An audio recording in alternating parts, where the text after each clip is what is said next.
आश्रम में रहने वाला एक शिष्य एक दिन अपने गुरु के पास जाता है और कहता है, गुरुवर, मैं आत्म संदेह की भावना से ग्रसित हूँ।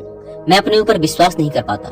मैं अपनी योग्यताओं और क्षमताओं पर भी विश्वास नहीं कर पाता। मुझे अपने लक्ष्यों पर भी भरोसा नहीं कि मैं उन्हें पूरा कर पाऊंगा। मैं हर दिन हर काम के लिए खुद पर संदेह करता हूँ। कई बार मेरे आसपास के लोग मुझे प्रोत्साहित करने का प्रयास करते हैं कि मैं योग्य हूँ और कुछ भी कर सकता हूँ, लेकिन मुझे उनकी बातों पर भी संदेह होता है। किसी भी बड़े और कठिन कार्य को करने से पहले मैं खुद को बहुत समझाने का प्रयास करता हूँ कि मैं उस कार्य को कर सकता हूँ, लेकिन जैसे ही उस कार्य को करने का समय नजदीक आता है, संदेह और डर मेरे ऊपर हावी हो जाता है और मैं उस कार्य को खराब कर देता हूँ और लोगों के बीच हंसी का पात्र बनता हूँ। गुरुवर, आप मुझे स्वयं पर विश्वास करने की शक्ति के विषय में कुछ बताइए और इस आत्म संदेह की भावना को खत्म करने के लिए मेरा मार्गदर्शन कीजिए। गुरु ने अपने शिष्य की बात पूरे ध्यान से सुनी और फिर कहना शुरू किया, अगर तुम्हें अपनी बाहरी दुनिया को जीतना है या फिर बाहरी दुनिया में कुछ भी हासिल करना है, तो सबसे पहले तुम्हें अपनी आंतरिक दुनिया को जीतना होगा। और खुद की आंतरिक दुनिया को जीतने के लिए तुम्हें अपने अंदर की विश्वास प्रणाली को मजबूत बनाना होगा, क्योंकि जब तक तुम खुद पर विश्वास करना नहीं सीखते, तब तक तुम्हारे आसपास के लोग भी तुम पर विश्वास नहीं करेंगे। एक बात हमेशा याद रखो, दूसरे लोग तुम पर विश्वास करें या ना करें, तुम्हें अपने ऊपर विश्वास होना चाहिए। क्योंकि अगर दूसरे लोगों को तुम पर विश्वास नहीं है पर तुम्हें अपने ऊपर विश्वास है कि मैं कुछ अच्छा कर सकता हूँ, तो ये तुम्हारे लिए बहुत है। हम इंसानों के पास एक बहुत ही अच्छी शक्ति है और वो है विश्वास करने की शक्ति।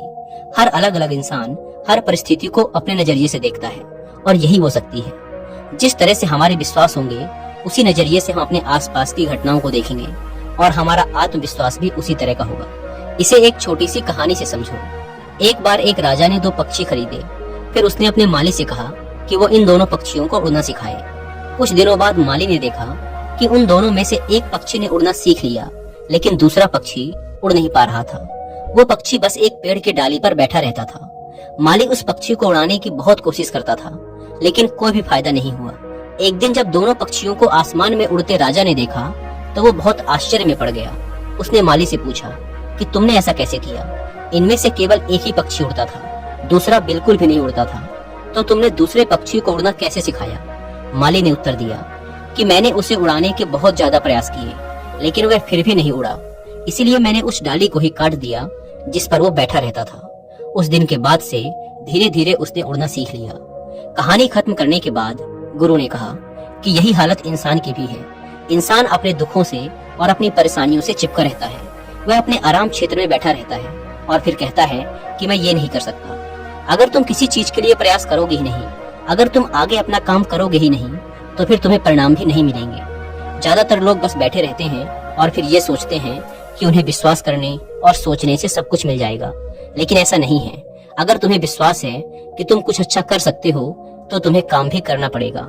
याद रखो, अपने आराम क्षेत्र में फंसे रहना और सिर्फ सोचते रहना हमारी जिंदगी को बर्बाद करता है। जब भी किसी इंसान की जिंदगी में कुछ बुरा होता है, तो वो नकारात्मक सोचना शुरू कर देता है और उस समय उसका स्वयं पर बिल्कुल भी नियंत्रण नहीं होता है। फिर वह ना तो स्वयं पर विश्वास करता है, ना दूसरे लोगों पर विश्वास करता है और ना ही इस ब्रह्मांड की शक्ति पर विश्वास करता है।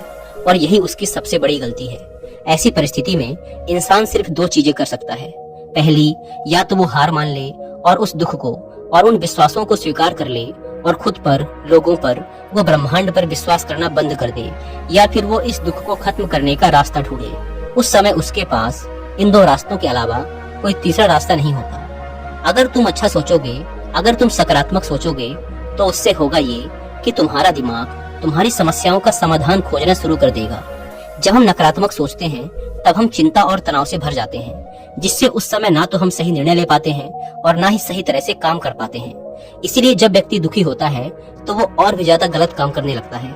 उसके प्रयास और भी ज्यादा गलत हो जाते हैं। हमारे दिमाग में इतनी शक्ति है कि वो किसी झूठे सपने को भी बिल्कुल सच कर सकता है। जब हम अपने लक्ष्य के बारे में, अपने उद्देश्य के बारे में पूरी तरह से सोच लेते हैं, यानी जब हम ये निर्णय ले लेते हैं कि यही मेरा लक्ष्य है और उसके बाद हम बिल्कुल भी यहाँ वहाँ नहीं भटकते, तो हमारा दिमाग उस सपने को सच मानना शुरू कर देता है, उस पर काम करना शुरू कर देता है, क्योंकि अब हमारा ध्यान सिर्फ उसी एक चीज पर है। लेकिन अगर हम हर दिन बदलते रहेंगे, तो फिर हम कहीं भी नहीं पहुँचने वाले। जिस चीज को हमारा दिमाग पूरी तरह से स्वीकार कर लेता है, वह चीज किसी न किसी रूप में पूरी हो जाती है।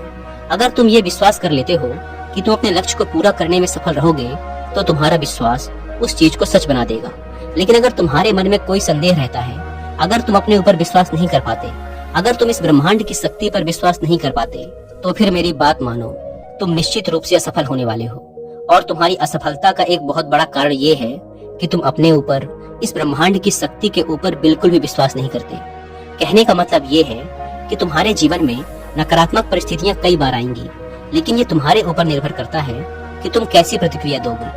या तो तुम थोड़ी देर के लिए दुखी होकर उसके बाद ये समझ सकते हो कि मुझे अच्छा सोचना है, तब मैं इस समस्या का समाधान खोज सकता हूँ, या फिर तुम नकारात्मक सोच सकते हो, बहुत ज्यादा नकारात्मक सोच सकते हो, और धीरे धीरे उस चीज को एक चिंता बना सकते हो और अपने ऊपर इतना ज्यादा दबाव और तनाव बना सकते हो जिसकी वजह से तुम्हारे अंदर बहुत सारी शारीरिक और मानसिक बीमारियां पैदा हो सकती हैं। इसीलिए जिस तरह से उस माली ने वो टहनी काटी थी, इसी तरह तुम्हें भी अपने नकारात्मक विश्वासों को धीरे धीरे काटना होगा, जिससे तुम दोबारा उसी नकारात्मक विश्वास पर जाकर ना बैठ जाओ।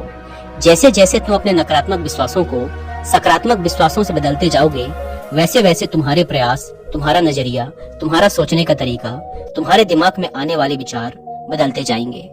अब यहाँ पर एक सबसे जरूरी समझने वाली बात यह है कि तुम्हारी भावनाएं तुम्हारे लिए एक सबसे बड़ा हथियार है। जब तुम अपने जीवन में किसी लक्ष्य को तय करते हो, उसके बारे में सोचते हो, तब वहाँ पर भावनाओं को जोड़ना बहुत ज्यादा जरूरी होता है, क्योंकि हमारी भावनाओं में बहुत ज्यादा शक्ति होती है। जब हम अपनी इच्छा को, भावनाओं को, विचारों को सही दिशा में जोड़ते हैं, उन्हें सही दिशा में लगाते हैं, तब हमारी जिंदगी में सकारात्मक बदलाव आना शुरू होता है। अगर तुम ऐसे लक्ष्य तय करते हो जहाँ पर तुम्हारी भावनाएं सही जगह पर जा रही हैं, तो तुम हमेशा उत्साहित रहने लगते हो और लंबे समय में तुम्हारी भावनाएं उससे जुड़ने लगती हैं। लेकिन अगर तुम्हें अपनी भावनाओं का सही फायदा लेना है, तो सबसे पहले तुम्हें अपने अवचेतन मन को सही तरीके से प्रशिक्षित करना होगा, क्योंकि जो भी बार बार दोहराने पर तुम्हारे अवचेतन मन में जाएगा, उसी से तुम्हें अपनी भावनाओं को जोड़ना है। और तुम्हारी भावनाएं जब उससे जुड़ जाएंगी, तब धीरे धीरे तुम्हारी वास्तविक दुनिया में भी वो चीजें प्रकट होने लगेंगी।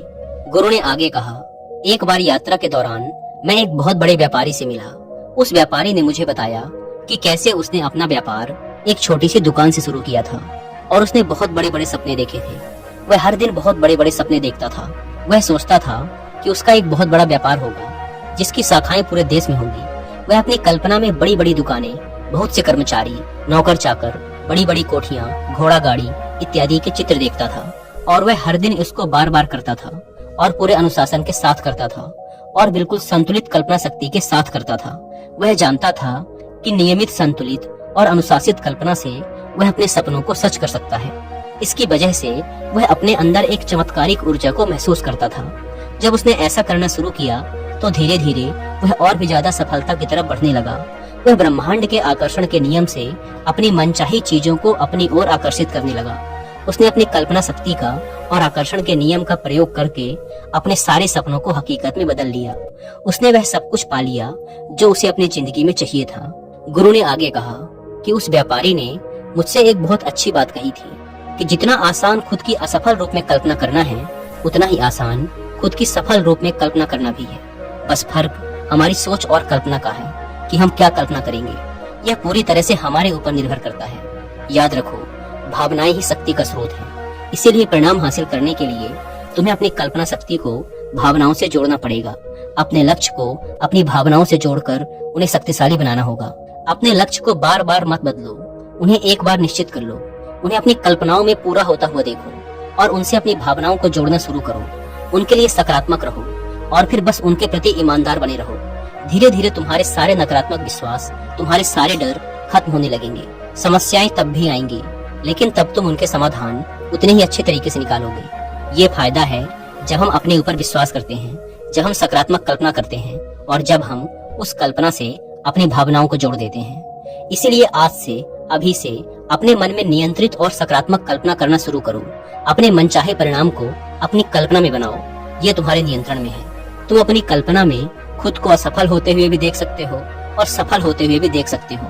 ये तुम्हारे हाथ में है। तुम जैसा देखोगे और जिस चीज पर विश्वास करोगे, जिस चीज को महसूस करोगे, वो वास्तविकता बनती जाएगी। तुम आज जितने भी सफल लोगों को देखते हो, उन सब में एक बात समान है कि वो सभी लोग समझते हैं कि एक सही मानसिक नजरिया का महत्व कितना ज्यादा है। सही मानसिक नजरिया होना इसीलिए जरूरी है क्योंकि अगर तुम्हारे अंदर सही सोच नहीं है, अगर तुम्हारा मानसिक नजरिया सही नहीं है, फिर चाहे तुम्हारे अंदर कितनी ही प्रतिभा हो, चाहे तुम कितने ही अच्छे से काम करो, तुम अच्छे परिणाम नहीं ला सकते। उदाहरण के लिए मान लो एक व्यापारी है, वो अपने काम से खुश नहीं है। वह हर दिन अपने काम के लिए खुद को कोसता है, हर दिन अपने मालिक को कोसता है, हर दिन अपने वेतन को कोसता है। फिर जब वह काम पर जाता है तो अच्छा मानसिक नजरिया न होने की वजह से वह ग्राहकों से अच्छा व्यवहार नहीं कर पाता, जिसकी वजह से उसकी बिक्री कम होती है। वहीं पर एक दूसरा व्यापारी है जो अपनी नौकरी से बहुत खुश है, जो यह विश्वास रखता है कि अगर वो